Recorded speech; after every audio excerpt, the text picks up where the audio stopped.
ainda. Quem não conhece o Márcio Antônio aí, levanta a mão. Quem não conhece o Márcio, isso é um irmão aqui da nossa comunidade, serve junto com a gente, é um filho muito amado de Deus. Vocês lembram que a gente pediu para vocês rezarem para ele muitas vezes? É este abençoado aqui. E ele quer hoje partilhar um pouco com vocês. Você falar sobre ele, vamos clamar o Espírito Santo sobre ele hoje nessa noite. Meu Senhor e meu Deus, eu te consagro, Senhor, toda a vida do Márcio. Te consagro, Senhor, o noivado, Senhor Jesus, o dom dele de evangelizar, de testemunhar, de ensinar as crianças, os jovens e os velhos a tocar para ti, Senhor. Por isso eu te peço que o teu Espírito Santo hoje venha conduzi-lo, Senhor. E que toda cilada de Satanás sobre a vida dele, na família dele, e principalmente na saúde dele, em nome de Jesus, seja exterminada hoje. Que ele tenha língua de discípulo. Em nome de Deus, que é Pai, Filho e Espírito Santo. Amém. Em nome de Jesus. Boa noite, pessoal. Boa noite. Prazer estar aqui nessa cooperação. Pode sentar. Grupo da qual eu comecei a minha caminhada, né? Esse pessoal que participa há muito tempo já conhece aqui. Em 1993, a gente começou aqui com o primeiro Ministério de Música. Dona Maria, que está aqui, foi minha pastora, né? No seminário. E tem uma galera aí que conhece um pouco da minha história aqui dentro dessa igreja. O trabalho aqui na igreja, né, no Ministério de Música, Ministério de Começo, a gente está aí há 2 anos juntos, né? E trabalho também com aula de música, né? Tem uns alunos meus por aqui também. Então é um prazer estar aqui falando um pouco, né, da minha vida. Como o Rogério disse, nosso tempo é curto, né? Vou tentar resumir aqui para vocês um pouco do que aconteceu comigo esse ano de 2014. Como o Rogério já tinha dito, né? Eu sei que vocês oraram por mim, muitas pessoas aqui que acompanharam, talvez aqui na igreja, ou talvez pela internet, ou alguma pessoa que falou, pela enfermidade que eu tive, né? Talvez vocês olhando aqui agora, vocês não fazem ideia do que eu passei, né? Realmente eu estando aqui agora falando desse microfone para vocês, é totalmente um milagre de Deus, né? Porque quando eu tive internado, os dias que eu fui internado, eu ouvi várias vezes a frase: esse menino não tem jeito, esse menino não volta não, né? Eu ouvi várias vezes essa frase. Mas graças a Deus ela ficou, né? E hoje a gente está aqui. Vou tentar resumir para vocês o que aconteceu, né? Primeiramente, antes de eu contar um pouco do meu testemunho, às vezes você escuta as pessoas dizerem que orar, você entregar a Deus, você rezar, não vai resolver os seus problemas. Isso é mentira. A oração é muito forte. E o mais importante é você orar não só para você, mas ora pelo teu irmão. Porque eu sou fruto disso. O meu estado de saúde chegou a um ponto de que eu não conseguia rezar nem o Pai Nosso, só para vocês terem noção da forma que eu estava. Então, assim, o que aconteceu comigo? Eu precisei das pessoas, eu precisei da oração de cada um de vocês, eu precisei da oração de pessoas que eu não conheço para eu estar aqui. Então é muito importante a oração. Quando você está na sua casa, você está na rua, uma pessoa chega em você e fala assim: irmão, você está indo para a igreja? Estou. Ora para mim. Às vezes a gente ignora, a gente fala: por que você não vai para a igreja? Por que eu tenho que orar para você? Mas a gente deve orar. A gente não sabe o que aquela pessoa está passando. Às vezes ela não tem força para buscar. O correto seria ela vir para a igreja, né? Mas quando a pessoa pedir para você: você está indo, ora por mim, ora por ela. Porque a gente não faz ideia, né, do que a pessoa está passando, a pessoa está sem força, a pessoa pode estar num estado de depressão muito grande e ela está precisando realmente da oração que ela pediu. E há mais ou menos 5 meses atrás, eu sempre fui um cara muito saudável, né? Nunca tive problema de saúde assim que me derrubasse, a não ser a tal da dengue, né? Que todo mundo acho que já passou por isso. Mas assim, há 5 meses atrás eu comecei a sentir um cansaço do nada, né? Eu saía para ir trabalhar e parece que eu estava voltando do trabalho. Eu já saía cansado, né? Saía assim, exausto, ao ponto de, em alguns momentos, eu andava e parava, sentava no meio-fio e ficava sentado um pouco para me retomar minhas forças para poder prosseguir para o meu trabalho. Várias vezes aconteceu isso comigo. Só que eu pensava que era um desgaste normal, da correria mesmo, né? E não levei assim muito a sério isso.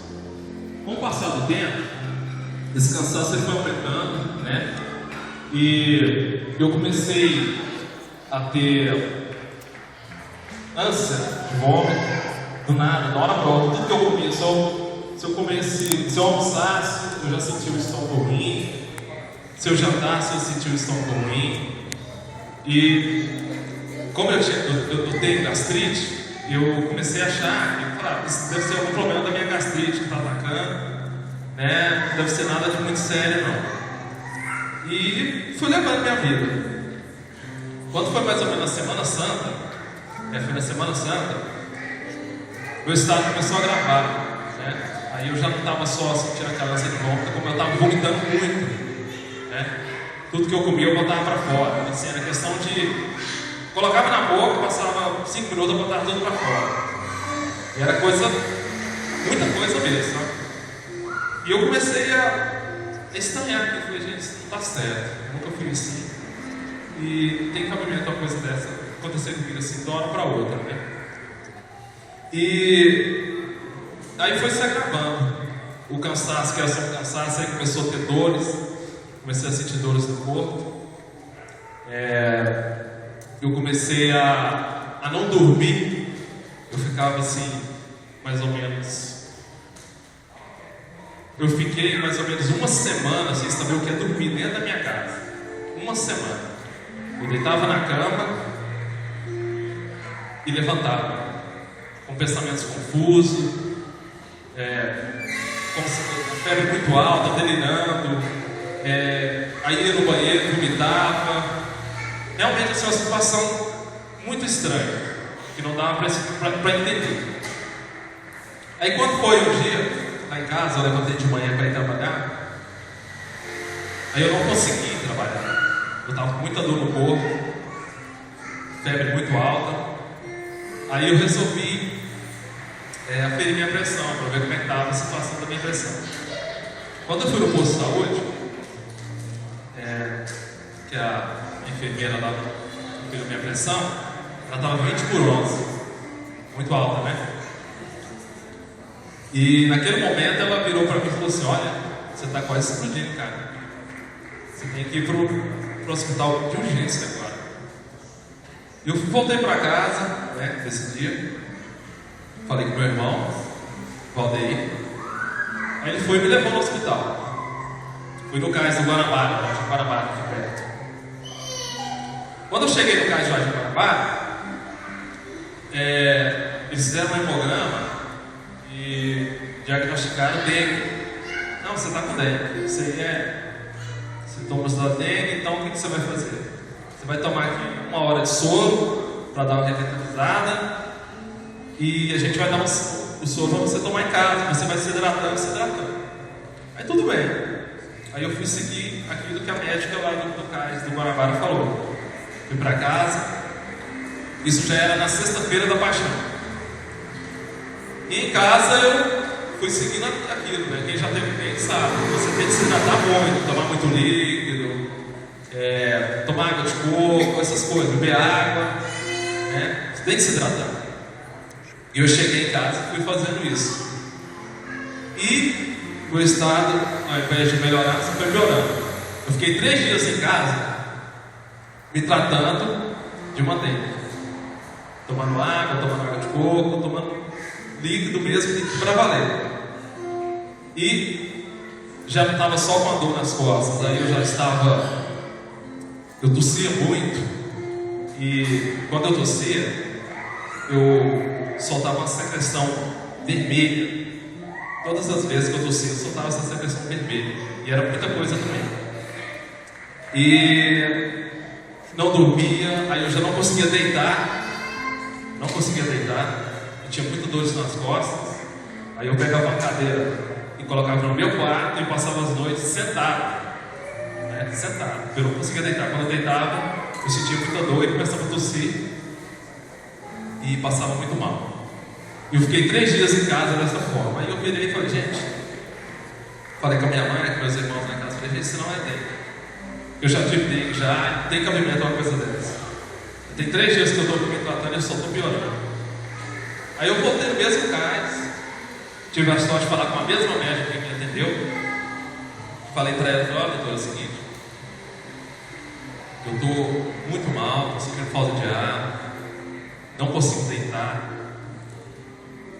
E eu tenho quase certeza que eu não estou com dengue. Ela então vamos fazer um novo hemograma para a gente ver o que é.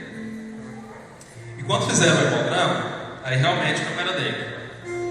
Aí segundo ela, eu estava com anemia, uma anemia profunda. Até as pessoas que me conhecem, que a gente tem amizade no Facebook, viu que eu postei no dia lá que eu estava com anemia. E era uma anemia profunda. Aí ela falou, não, você vai ter que tomar 3 bolsas de sangue. Eu falei, tudo bem, já que é para tomar, então vamos tomar. Só que, lá no CAIS, eu não podia tomar essas bolsas de sangue. Eu tinha que ir para o hospital. Aí foi quando eles me encaminharam para o Hospital São Judas Tadeu, que é um hospital terrível. Aí eu fui para lá, para esse hospital. Cheguei lá, não tinha, nem o médico me atendeu, simplesmente fui chegando e foi me internando. Aí a enfermeira já veio com as bolsas de sangue, com soro, já foi introduzindo nas minhas veias. E fui piorando, né? Em vez de eu melhorar, eu fiz piorar. Passei essa noite lá, uma noite terrível. Até meu irmão Itamar está ali. Nessa noite ele ficou comigo lá. Minha testemunha, ele sabe como que eu estava. E tomando a bolsa de sangue e não melhorando, piorando mais ainda. Aí a minha respiração já começou a faltar muito. Batimento cardíaco entre 45 até 40 chega o meu batimento cardíaco. E na segunda noite, aliás, logo pela manhã o médico passou, né? Ele passou, simplesmente olhou na caderneta assim, dele que ele estava na mão lá, perguntou meu nome, anotou algumas coisas, virou as costas e saiu. E eu lá, muito mal, né? Vomitando muito, delirando muito, febre altíssima e meio que jogado naquele hospital. E nesta segunda noite que eu fiquei no hospital, eles não deixaram meu irmão ficar comigo. Aí foi uma noite que eu sofri bastante mesmo, porque a gente ficava com mais 5 pessoas dentro do quarto e tudo que eu tinha que fazer, eu tinha que pedir a alguma dessas pessoas para me ajudar, para ir no banheiro. Eu sentia muito calor, às vezes eu queria ir lá fora um pouco e as pessoas me ajudaram. Então foi uma noite muito difícil para mim. E ali começou, naquela segunda noite, foi onde eu começo assim a agradecer a Deus. Foi quando uma senhora, eu acho que era até evangélica, nem perguntei a religião dela, ela estava com um senhor no mesmo quarto que eu estava. E ela vendo a minha aflição, tanto que eu estava ruim, tanto que eu estava assim, desesperado, só. Ela falou, eu posso orar por você? Eu falei, não pode, não, você deve orar por mim. Eu não preciso de mais. Ela foi, orou por mim. Já me deu uma certa força ali, porque eu estava precisando muito de oração naquele momento. E passou a noite, aí no outro dia, o médico voltou, já outro médico, fez a mesma coisa, não examinou ninguém que estava naquele quarto. E das 5 pessoas que tinham lá, eu era pior. Foi quando, nesse dia, o meu sobrinho, Vitor, filho do Vilmar, acho que a maioria das pessoas que conhecem, foi para o hospital ficar comigo. Porque aí a gente conversou com a chefe lá da enfermagem, ela falou, não, a situação do Márcio aqui, ele não pode ficar só, porque ele está muito ruim, ele não consegue, eu já não estava conseguindo andar, eu já estava de cadeira de roda. Ela falou, então tem que ter uma pessoa aqui no quarto comigo. Aí meu sobrinho foi ficar comigo. E esse dia foi o dia que eu cheguei assim à beira da morte mesmo. Porque aí eu já não conseguia nem falar, só para vocês terem ideia. Eu ficava o tempo todo com a respiração muito fraca, não conseguia nem falar mais. O batimento cardíaco baixíssimo, a pressão altíssima, e ninguém me atendia no hospital. Simplesmente eu estava jogado no quarto. E foi passando, né? O tempo foi passando. Quando chegou ali por volta de 2 horas da manhã, não sei se alguém que já passou por situação de morte, quando você sente que você vai morrer, talvez alguém que já passou por isso. E eu senti, falei, chegou a minha vez. Agora eu não passo dessa mais não. Aí eu cheguei no meu sobrinho e falei para ele, olha, eu já não aguento mais. Se você fizer alguma coisa aqui agora nesse hospital, eu vou morrer. Aí ele saiu desesperado. Porque ele saiu desesperado, aí até no testemunho, na pregação do irmão aqui que ele deu agora, falando sobre Nossa Senhora, eu vi a presença de Nossa Senhora assim na minha vida, que eu nunca imaginava. A gente tem fé, a gente acredita em Maria, mas às vezes as coisas têm que acontecer para você entender. Foi quando meu sobrinho saiu do quarto e ele vinha uma moça bem novinha, deve ter sido uma faixa de 20 a 21 anos, por aí no máximo, uns 22 anos. Aí ele foi, viu ela de branco e foi chamou ela. Ela falou, olha, você é enfermeira? Ela falou, não, eu sou doutora. Não, porque meu tio está ali no quarto, ele está quase morrendo. Aí ela veio. E ela veio numa educação que eu nunca, até então, eu não tinha presenciado uma pessoa com tanto cuidado e com tanta educação que foi dessa moça. Aí ela entrou no quarto, e que ela me olhou, ela me examinou pela primeira vez e já chamou as enfermeiras e falou, olha, pode tirar a bolsa de sangue, pode tirar o soro, pode tirar tudo. Esse rapaz está com o pulmão encharcado. Ele está com edema agudo. E eu tenho quase certeza que foi os rins dele que causou isso. Ou seja, todo líquido que ele consumiu, todo líquido que eu mandava para dentro, quando eu estava com o cérebro, eu estava com dengue, estava ficando no meu corpo. E foi atingir os meus pulmões. Meus pulmões ficaram encharcados. Por isso eu não respirava.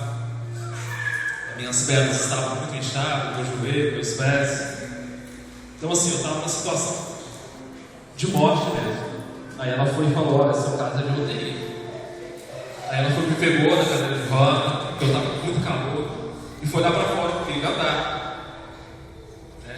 Ela ficou andando comigo mais ou menos meia hora, para ver se eu respirava, se eu dava uma melhorada. Então eu passei a noite lá, e quando foi no outro dia, à tarde, eu fui transferido para o HGG. Aí já fui assim, praticamente nas últimas, para o HGG. Aí eu já estava com o coração inchado, aí eu estava com anemia, peguei anemia, entrei no HGG. Eu lembro como se fosse hoje. O padre Sidimar foi me visitar antes de eu ir para o HGG. Ele orou por mim, me ungiu, e aquilo ali me deu muita força, porque quando eu fui para o hospital HGG, eu estava com um batimento cardíaco muito baixo. Inclusive, a ambulância do SAMU estava com medo de me colocar dentro da ambulância e eu ter uma parada cardíaca lá dentro. Mas eles aplicaram a adrenalina e eu consegui chegar no hospital. E quando eu cheguei lá, eu estava sóbrio. Todos esses problemas, coração inchado, pulmão cheio de líquido, pressão alta, anemia, pneumonia, porque quando eu entrei na UTI eu peguei, eu estava sóbrio. Meus médicos perguntavam e eu contei toda a história para eles. Eu deitado na cama, eles colocando os aparelhos e eu contei toda a história. Até que chegou um momento que eu acho que era o que eu mais queria, era dormir. Porque tinha muito tempo que eu não sabia o que era dormir. Eu até virei para a médica e falei: doutora, eu quero dormir, eu não aguento mais. Aí foi quando eles me sedaram, né? Eu entrei no coma. Aí foi 4 dias de luta, né? Eu fiquei em coma, 4 dias de luta. Uma bactéria, tinha uma bactéria que os médicos lutavam para saber onde que dava essa bactéria e eles não conseguiam achar. E meu quadro foi piorando. Foi quando eles mesmos colocaram que a minha situação era gravíssima e que o que eles podiam fazer já tinha feito. Glória a Deus. E, falando um pouco da oração, eu, graças a Deus, sou uma pessoa assim que tenho muitas amizades. Nesse período de quando eu entrei na UTI do HGG, a notícia espalhou. Aí foi quando as pessoas começaram a orar por mim. Católico, evangélico, pessoa que não tem religião, pessoas que eu não conheço começaram a orar por mim. E foi quando eu comecei a... Na verdade, antes de eu falar isso que eu tenho que fazer, que eu tenho que dizer uma coisa, que os meninos do Ministério de Música, da qual eu faço parte do Ministério de Começo, eles estavam em vigília aqui foi aqui na igreja, né, Rodrigo? Isso. Eles estavam em vigília aqui na igreja, e no sábado, que foi um dos dias mais críticos meu, Deus mostrou para eles, em oração aqui, que no dia seguinte os médicos iam descobrir essa bactéria, Deus ia dar ciência para os médicos para eles descobrirem essa bactéria. Eles em vigília, Deus revelou isso para eles. Foi dito e feito. No outro dia, no dia que eu estava muito ruim, os médicos descobriram a bactéria, estava no meu pulmão. Aí eles entraram com antibiótico fortíssimo e eliminaram essa bactéria. Mas o que aconteceu? Na verdade, o que aconteceu foi oração. Se não fosse a oração, esses médicos não tinham descobrido isso. Se não fosse a oração, eu não tinha chegado no HGG. Se não fosse a oração, eu não estaria aqui agora. Por quê? Se for para me falar para vocês quantas pessoas que oraram por mim, eu não consigo dizer. Mas foi muita gente mesmo. Eu ando na rua, pessoas que eu não conheço, chegam e falam para mim: Márcio, eu orei por você quando você estava internado. Na minha igreja, a gente fez campanha de oração por você. Aqui na igreja católica, várias pessoas já me disseram isso. O pessoal das legionárias, o pessoal do grupo de oração, meus amigos do Ministério de Música. Então assim, eu recebi muita oração, e foi através das orações que eu recebi, porque eu não tinha mais força. Como eu disse para vocês no início, eu não tinha oração com força para rezar um Pai Nosso. E foi as orações das pessoas que me trouxe de volta. Comoveu o coração de Deus. Porque eu fico imaginando Deus lá em cima e Ele ouvindo aquele tanto de pessoas rezar por uma pessoa só. Eu acho que o coração, na hora que ele veio, ele falou assim: realmente, esse rapaz não pode ir embora agora, porque eu tenho um propósito na vida dele, e eu ainda vou fazer muitas coisas na vida dele. Foi quando eu, na quarta noite, no quarto dia de coma, eu comecei a reagir, né? Descobrindo a bactéria, aí eu estava entubado, né? Aí já tirou a situação. Aí eu comecei a acordar, fui voltando aos poucos. E dentro disso, pessoal, tem muitos testemunhos. Tem testemunho de pessoas que estavam. No dia que eu estava entre a vida e a morte, ou morre ou não morre, uma pessoa mandou um e-mail para mim dizendo que ela é lá do Senador Canedo. Ela participa da pastoral catequista. E ela costuma pegar aquelas velas, todas elas que a gente usa na missa, e levar para casa, para sagrada. No dia que eu estava no morre, ela pegou essa vela e acendeu na casa dela, para mim. E fez aquela oração de Maria passa na frente. Segundo ela, a vela, o fogo da vela, ele ia apagando, chegava assim praticamente no zero. Aí ela rezava, Maria passa na frente, aí a chama acendia. Aí de repente a chama quase apagava, mas aí de repente ela acendia. E segundo ela, quando você está fazendo uma oração para uma pessoa enferma, que ela está nessa situação que eu estava, se a chama apagar, é sinal que essa pessoa vai se embora. E esse dia ela disse que a chama quase apagou várias vezes, mas várias vezes mesmo. Mas ela rezava uma oração de Maria passa na frente e a chama não apagava. Chegava no ponto de apagar, mas não apagava. Tem esse testemunho, tem outros testemunhos também. Aí esse aqui eu já não vou falar. Vou chamar o Rodrigo aqui, pelo tempo da história. Sobre a intercessão da Beata Helena Guerra. Eu gostaria que o Rodrigo falasse um pouquinho para o pessoal aqui, mais ou menos, do que foi que aconteceu, né, Rodrigo? No dia que eu estava nessa situação. No dia 25 de abril, uma sexta-feira, por volta de 3 horas da tarde, eu estava no trabalho, a Carla passou uma mensagem para o Ministério Recomeços, para o grupo que a gente tem, e pediu para que a gente rezasse o texto da misericórdia, porque o Marcelo Antônio estava muito ruim. E naquele momento, eu, chorando, fui rezar o texto da misericórdia. E quando eu rezava o texto da misericórdia, dia 25 dos dias que o Marcelo Antônio estava em coma profundo, naquele momento o Espírito Santo falou para mim assim: Rodrigo, pede a intercessão da Beata Helena Guerra. E a Beata Helena Guerra, eu já tinha conhecido a história dela há muito tempo, mas tamanho tinha sido o sofrimento desses dias com o Marcelo Antônio que eu não estava tão desesperado que eu não sabia nem a quem recorrer.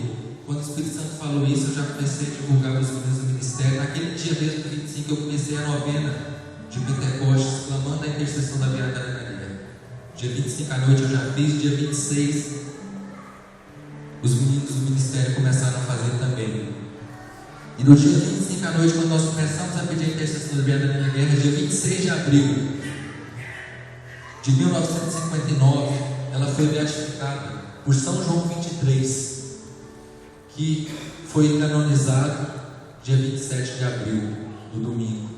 Na sexta-feira, quando nós começamos a clamar a intercessão da Beata Helena Guerra, no sábado, dia 26, quando nós, ainda clamando a intercessão da Beata Helena Guerra, dia que ela foi beatificada, a primeira beatificação que São João 23 fez, e ele declarou ela como apóstolo do Espírito Santo. Naquele dia, quando se completava 55 anos da sua beatificação, eu tenho certeza que o milagre aconteceu na vida do meu irmão Marcelo Antônio.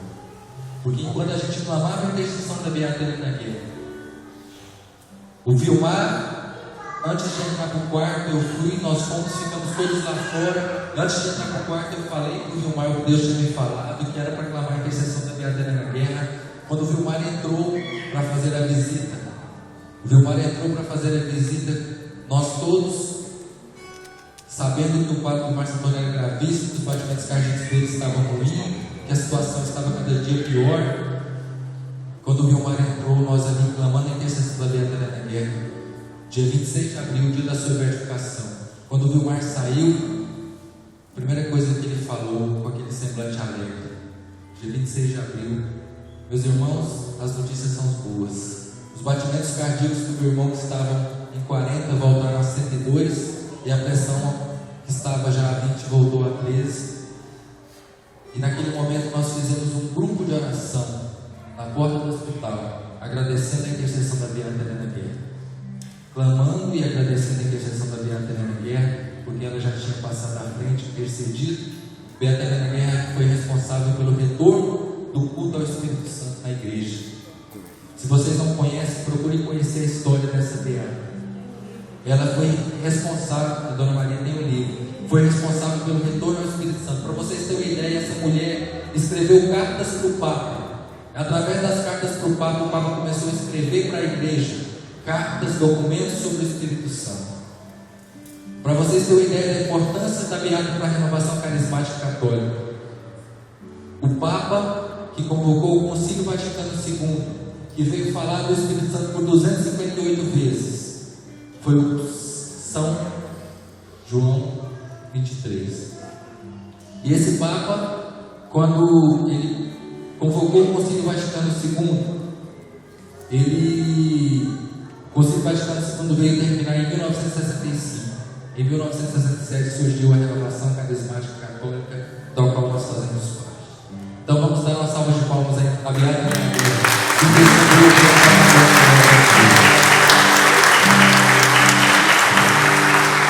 Obrigado, pessoal, vocês ficarem ouvindo, né, nosso testemunho. Resumido, porque é muita coisa, então não dá para falar, o tempo é curto. Deixa essa mensagem para vocês. Orem pelos seus irmãos, certo? Orem pelas pessoas. Às vezes a gente não sabe o que está acontecendo, né? Então continue orando, né? Se a pessoa pediu para você orar por ela, ora, tá? Faça essa oração, interceda, né? Porque não é igual a oração, certo? E obrigado, Paulo Rogério, pela oportunidade, ao Bahia também. E eu peço que vocês continuem orando por mim, certo? Porque Deus tem muito mais o que fazer. Amém?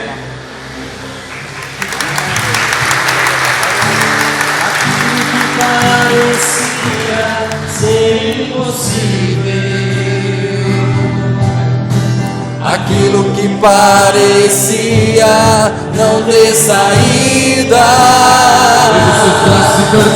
aquilo que parecia ser minha morte, mas Jesus mudou minha sorte. Sou milagre e sou aqui. Se você crê no seu milagre, canta aquilo que parecia impossível,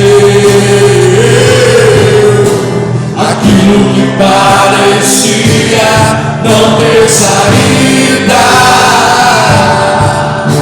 aquilo que parecia ser minha morte, mas Jesus mudou minha sorte. Sou milagre, eu sou aqui. Aplaude o milagre de Deus, aplaude.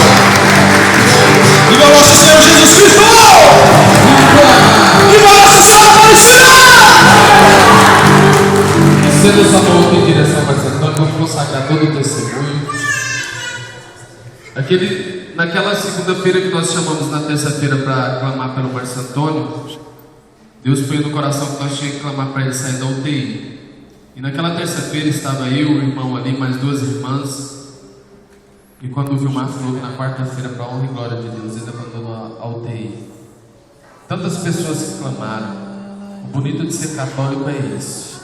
O bonito de ser católico é orar, ser comunidade, ser irmandade, ter uma mãe que intercedeu pela cura e ter um Jesus que operou a cura.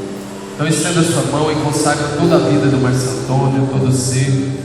Meu Senhor e meu Deus, com as minhas mãos estendidas sobre o Marcos Antônio, assim como está em Atos 4:30, estendei as vossas mãos e acontecerá. Eu selo todo o testemunho, Jesus. Eu já selo agora em nome de Jesus. A cura inteira da Eu vida selo do agora, Marcelo, Senhor, a tua tanto saúde, física como Senhor. espiritual. Eu selo todo esse testemunho, Oração, Senhor. Jesus, Eu agradeço, neste Senhor, porque domingo, através Senhor, desse tudo que testemunho o Senhor vai através realizar de muitas Luiz, curas ainda na vida do Nós meu irmão clamamos, Senhor Jesus, que esse testemunho Eu tomo posse, Senhor. Eu agradeço, Senhor. O inimigo não tem poder de cobrar nada dele, porque ele é seu filho verdadeiramente amado. o rim restabelecido, Chama ela, Senhor. Tudo na vida dele restabelecido, para ele te servir cada dia mais e mais, te glorificar com o tocar, com o cantar, com a vida, com o testemunho. Ave Maria, Senhor é convosco, bendita sois vós entre as mulheres, bendito é o fruto do vosso ventre, Jesus. Santa Maria, Mãe de Deus, rogai por nós, pecadores, agora e na hora de nossa morte. Amém. Mas Antônio, vai na proteção de Deus que é Pai, Filho e Espírito Santo. Amém. Amém? Pode se sentar rapidinho. Só reforçar, gente.